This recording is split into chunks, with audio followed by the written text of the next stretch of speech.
Assalamualaikum warahmatullahi wabarakatuh. Selamat pagi, selamat berjumpa dengan saya, Ibu Padila, yang akan membimbing kalian semua dalam mata kuliah Bahasa Indonesia pada semester ini. Pada pertemuan kali ini kita akan membahas tentang pengantar mata kuliah Bahasa Indonesia dan melihat kedudukan dan fungsi Bahasa Indonesia. Pembelajaran bahasa Indonesia di perguruan tinggi merupakan proses pembentukan miniatur kehidupan bahasa negara di masyarakat.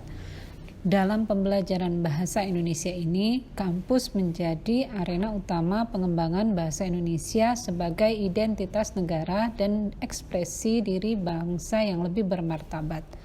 Oleh karena itu, partisipasi aktif sivitas akademik diperlukan untuk menyusun strategi pengembangan metode pembelajaran bahasa Indonesia. Pendekatan pembelajaran aktif mendorong mahasiswa lebih banyak melakukan eksplorasi daripada hanya pasif menerima informasi pengetahuan dari pengajar. Itulah sebabnya pembelajaran bahasa Indonesia tidak bertujuan sekedar mengantarkan mahasiswa untuk mencapai nilai tertinggi, tetapi juga diharapkan dapat menjadi wahana untuk yang pertama menumbuhkan sikap mental sivitas akademik yang mampu mengapresiasi nilai-nilai bahasa Indonesia sebagai simbol kedaulatan bangsa dan negara. Kemudian yang kedua, memberikan pemahaman dan penghayatan atas keberadaan bahasa Indonesia sebagai bahasa pemersatu bangsa dan bahasa iptek. Yang ketiga, menyiapkan sivitas akademik agar mampu menganalisis permasalahan dan mencari solusi terhadap persoalan kehidupan bermasyarakat, berbangsa, dan bernegara melalui pembuatan dan penggunaan teks.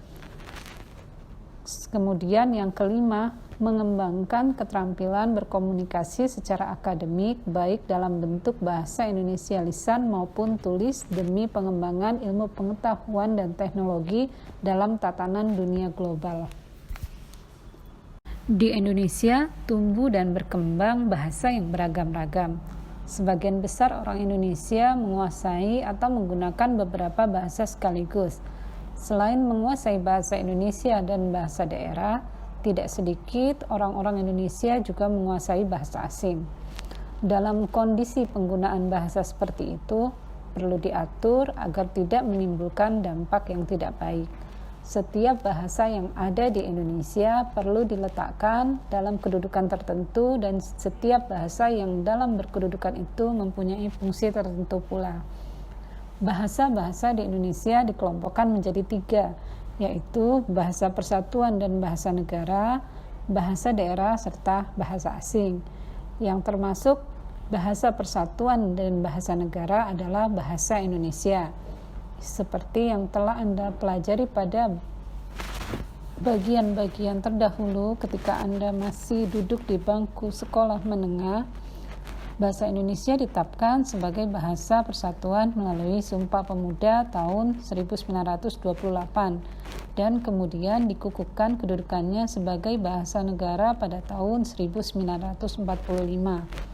Bahasa-bahasa yang digunakan oleh suku-suku bangsa di Indonesia dikelompokkan sebagai bahasa daerah, sedangkan bahasa-bahasa yang berasal dari negara lain yang digunakan di Indonesia dikelompokkan sebagai bahasa asing.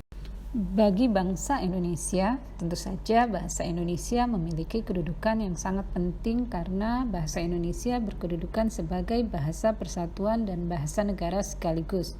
Sebagai bahasa persatuan, bahasa Indonesia mempunyai fungsi sebagai lambang kebanggaan dan identitas nasional, serta alat pemersatu berbagai suku bangsa yang berbeda-beda latar belakang sosial, budaya, dan bahasanya. Sebagai bahasa negara, bahasa Indonesia menjadi bahasa resmi yang digunakan di dalam penyelenggaraan negara.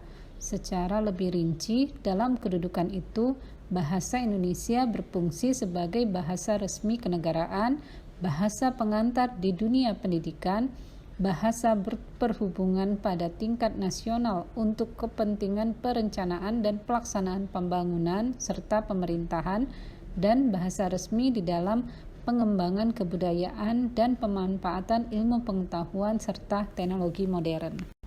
Kemudian kita akan membahas tentang bahasa daerah. Bahasa daerah adalah bahasa-bahasa suku bangsa di Indonesia. Bahasa ini jumlahnya sangat banyak dan digunakan menyebar di seluruh daerah di Indonesia. Bahasa daerah berfungsi sebagai lambang kebanggaan dan lambang identitas daerah, alat perhubungan di dalam keluarga dan masyarakat daerah, dan sarana pendukung budaya daerah dan bahasa Indonesia. Dalam hubungannya dengan fungsi bahasa Indonesia, bahasa daerah merupakan pendukung bahasa Indonesia, merupakan bahasa pengantar pada tingkat permulaan di sekolah dasar dan di daerah tertentu untuk memperlancar proses pengajaran, selain merupakan sumber kebahasaan untuk memperkaya bahasa Indonesia. Yang terakhir adalah bahasa asing. Bahasa asing diberi batasan sebagai bahasa-bahasa di Indonesia selain bahasa Indonesia dan bahasa daerah. Bahasa asing mempunyai fungsi sebagai alat perhubungan antar bangsa dan sarana pemanfaatan ilmu pengetahuan dan teknologi modern untuk pembangunan nasional. Sehubungan dengan fungsinya sebagai akses untuk memanfaatkan ilmu pengetahuan dan teknologi modern, bahasa asing sesungguhnya hanya melengkapi fungsi bahasa Indonesia yang juga dikembangkan agar menjadi sarana serupa. Bahasa Indonesia tumbuh dan berkembang dalam masyarakat multikultural. Oleh karena itu, bahasa Indonesia mempunyai varian yang sangat banyak, baik varian akibat perbedaan daerah penggunaan maupun varian akibat kelompok sosial penggunanya. Perbedaan varian itu di satu sisi dapat dijadikan ciri yang menunjukkan dari daerah mana atau kelompok mana seorang penutur berasal. Di sisi yang lain, merupakan perbedaan yang mengganggu interaksi sosial antar kelompok yang menggunakan bahasa Indonesia. Oleh karena itu, untuk keperluan kedua itu perlu ditetapkan bahasa Indonesia baku yang mewakili setiap varian yang ada. Bahasa Indonesia baku adalah inti semua varian bahasa Indonesia. Anggaplah dalam bahasa Indonesia terdapat dialek A, dialek B, dan dialek C.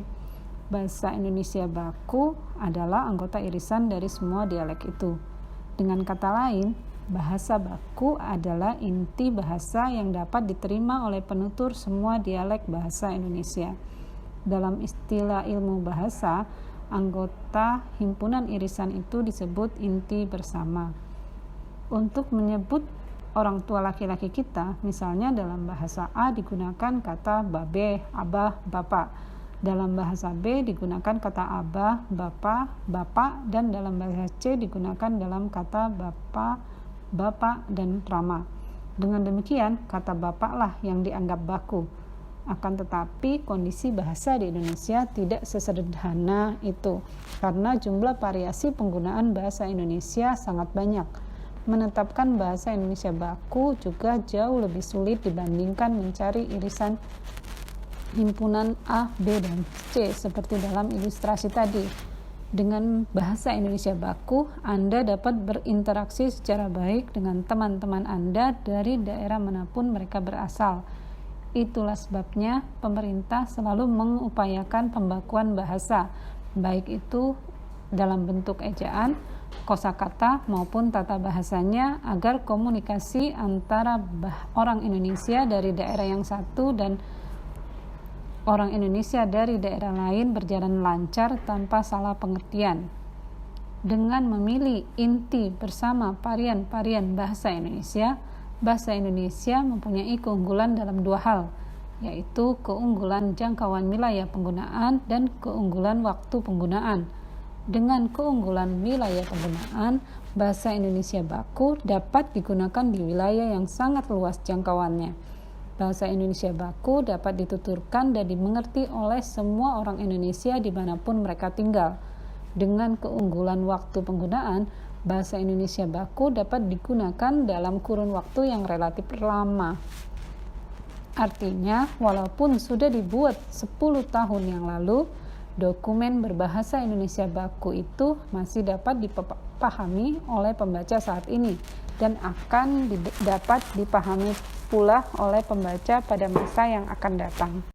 Sebagai tugas mandiri, buatlah rekaman dalam bentuk video untuk memperkenalkan diri Anda dengan menyebutkan identitas Anda. Kirimkan hasil videonya di email yang sudah tercantum pada slide terakhir. Demikian perkuliahan kita hari ini. Sampai jumpa pada pertemuan berikutnya. Tetap semangat, tetap sehat. Wassalamualaikum warahmatullahi wabarakatuh.